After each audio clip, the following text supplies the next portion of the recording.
Now, I usually don't ambulance chase. In fact, I think I haven't done it in years. And ambulance chasing means reporting on, one particularly gruesome incident for sensationalism purposes. But this one is something that I want to talk about because it's even in the New York Times, it's trending everywhere. And I even had the harrowing displeasure of seeing the footage on Twitter. And I gotta say, there's a lot to talk about. Now, I'm a person that is aware that in a country where you have millions of people, there are going to be outliers and there's going to be crime. It's just like what happens when you have many people placed together. But the way that the people react to the crime, the way that the system treats the crime, that's what I'm interested in. And so I'm watching this particular video, and everything about it is senseless. Like, here you have how it all started. It says that early Sunday morning, a man calmly approached a woman who was sitting motionless and possibly dozing at a stationary F train, and without saying anything, lit the woman's clothes on fire, engulfing her, right? So, like, there's no apparent reason for this malice. He wasn't trying to steal some money. It wasn't a victim of society. It's just a person that casually decided to do this. Now, how the situation unfold is even more bizarre. Like, the videos on Twitter just shows the woman simply standing while covered in flames. Like she's not trying to drop and roll. She doesn't seem to be screaming. She seems to be under the influence. And this is something that it's important because we're going to talk about it a little bit later. But she's just sitting there. Meanwhile, everyone else is not panicking. Like you don't see people, trying to run for help, trying to run and get an extinguisher. There are a couple of people filming, which is why we have the footage. But all in all, it's just, people just going about their day-to-day lives, I guess. It's like, oh, well, I guess this is happening. And they're just walking past. And at some point, there are individuals showing, this is a person from NIPD, like a police officer, just casually, passing by. It's not yet confirmed, but this is what people are talking on Twitter right now. It's like, was that guy a police officer or not? So, like, I want you to picture this, because I can't show it on YouTube, right? Like, you have this situation where you have a lady on fire, and she's just standing there, and people are just walking around, just casual. They keep spreading. And you have maybe one or two people with the phone going like, oh, no, whoa, And the thing is, like, any one of them could have tackled the individual right away. Any one of them could have helped the lady right away. Like, this is a situation that could have been avoided. And so, this is not about the particular incident in itself, which is obviously gruesome, but it's the systemic systems, as the left likes to say. Like, how does it get to this point? Because I know I got viewers from all around the world, and like, be honest with it, like, would this happen if you were in Eastern Europe, or if you were in a place like Asia, or if you were, like, in other parts of the world? I think like, even in Britain, I think even in Britain, this probably wouldn't happen. Like, sure, you may have, like, stabbings and stuff, but, like, a crime that takes so long, because, like, all of this, from what I could see, was during the span of 3, 4, maybe 5 minutes. Like, a lot of people had ample opportunity to intervene. But they just didn't. They were just minding their own business. And, again, I don't think this would have happened in other countries. And I don't think this would have happened in the United States 100 years ago. I'm pretty sure that 100 years ago, if you tried something like this, like, a bystander would probably shoot you.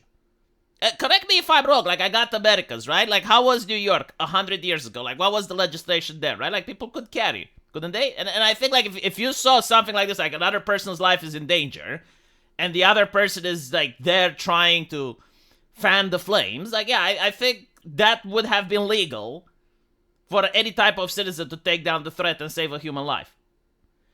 And so, we're watching this, and we gotta wonder, like, how did it come to it? Well, first of all, is the problem with homelessness, right? Like, as I mentioned before, the woman seemed to be on drugs.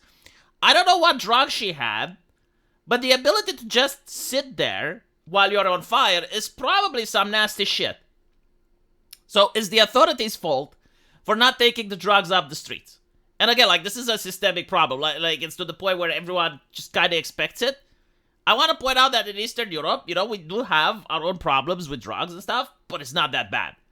Like very rarely do you actually get to see, random individuals in the street in blatant daylight doing substance abuse.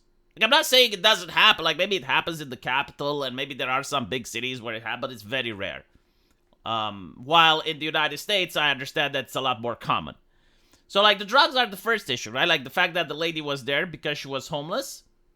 I think, like, the drug abuse probably contributes to the homelessness aspect. I don't know if she, in particular, was homeless due to the drugs, but yeah. The second one is the crime. Like, it takes a lot to demoralize a society like this, to the point where someone can be on fire and people just casually walk by. The only explanation that I can have is that this may very well be just another day in the New York subway. Obviously, it doesn't get this bad, and now that it did get this bad, it's in the news. But up until now, it's like, well, people are used to this shit, right? I mean, it's the New York subway. Like, what do you expect? This is the mentality that I think people are having. And so, when you do have someone that actually does try to stop something, like Mr. Penny, the law sides with the criminals. It's like, well, every single criminal must be a victim of circumstance. And then you notice that there are certain criminals that, no, they're not victims of circumstance. And you may say, well, the man may have been mentally ill. I mean, he may or may not. I generally don't know. I haven't spoken with him. But there needs to be a system that protects the law-abiding citizens from monsters. Now, I don't know why the person decided to set some other human being on fire.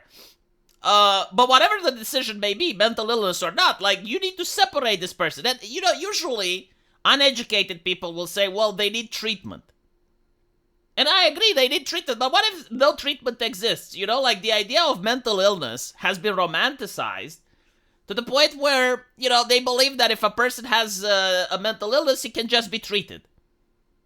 The reality is like, yeah, no, some mental illnesses can be treated, others cannot. It's kind of like any other disease. Like, if you have cancer, I mean, some forms of cancer can be treated, others are not. Some illnesses are just something that you're going to have to live with for the rest of your life. And so, if we are to assume that there may be some individuals that are suffering from certain mental illnesses that cannot be treated, while we can show compassion and understanding for them, they also need to be isolated from law-abiding citizens so that this stuff doesn't happen. Does this make sense? I don't know, like, how to talk with the new way of thinking, I guess.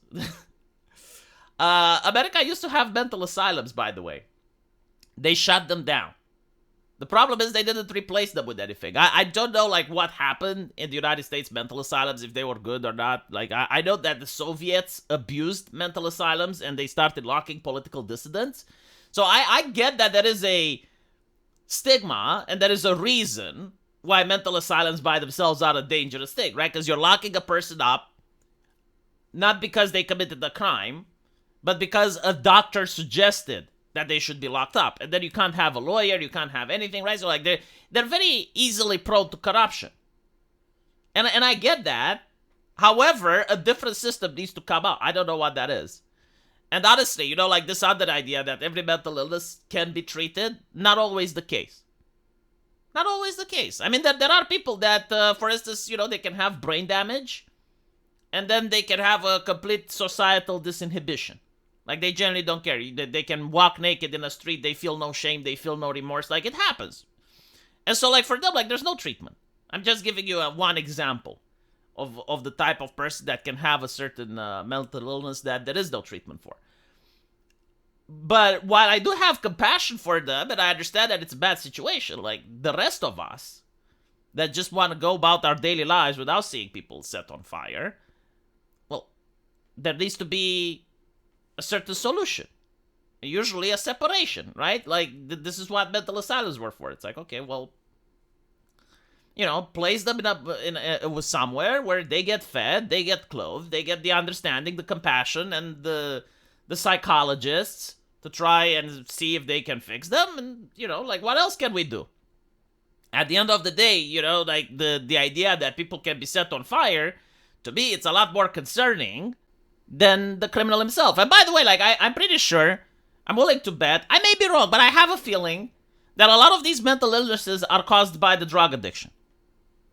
Like, drugs change people. Just like alcoholics change people. And so, if you want to get rid of the mental illness, like, one of the best ways to do it would be to get rid of drugs. But to get rid of the drugs, you gotta be tough on crime. You gotta check your borders to see that people don't smuggle shit in. You can't be soft on crime. So the issue is systemic. That's the main problem. And it does seem that the system, at least in some states, because not all of them, like, not all states have the same problem like New York. In some states, it seems that the issue is with the politicians doing this thing called anarcho-tyranny. Like, it's a concept that I've seen being passed around where if you're a violent criminal, you get understanding, compassion, and tolerance. If you're a law-abiding citizen just trying to stop it, then you get the full arm of the law. The writer of the Gulag Archipelago talks about the system as well. He describes how the presence of a knife in the hands of the criminal would be looked at the authorities as, something normal. Like, he didn't know any better. It's his culture. It's like he's trying to survive. While the presence of a knife in the hands of a law-abiding citizen would be treated as the utmost scrutiny. It's like, why are you carrying a knife? What are you doing? Like, no, this is unacceptable. And so usually if you have, like, corruption at the high levels and the politicians are corrupt and they have, like, their own grift going, usually they may even take some money from the mafia or stuff like that. It has happened historically. Then they have no incentive on cracking down on crime. What they have an incentive is to crack down on the law-abiding citizens because they're the only ones that can threaten the seat of the politician. Like, the main job of a politician is to get reelected. I don't think there's any controversy based on this. And so if you have a politician that is corrupt, his threat are the law-abiding citizens that can vote him out. And as such, he needs to crack down on free speech. He needs to crack down on freedom of association. He needs to, like, and even by having crime means that the citizens are less likely to organize against the politicians, and they think that the crime is the issue. So come election day, the politician can say some platitudes or try to manage public opinion in a way that, okay, well, we're going to deal with the crime in the next 4 years. We'll see. I did notice a little bit of change in the leadership in New York. Some of the talking points, some of the people. Now, it's up to you if you believe them or not. But I do think, like, they notice it's reaching a boiling point. Like, it's reaching a level of even identity politics don't work. It's like, no, we want our streets to be safe. We don't want this stuff. And if this sentiment reaches a certain level, then they're going to realize, okay, well, I may not get reelected. And this is, as I mentioned before, the main job of a politician. They want the gravy train. They want the money. They want the prestige. They want the, right? So at some point, they have to acknowledge the little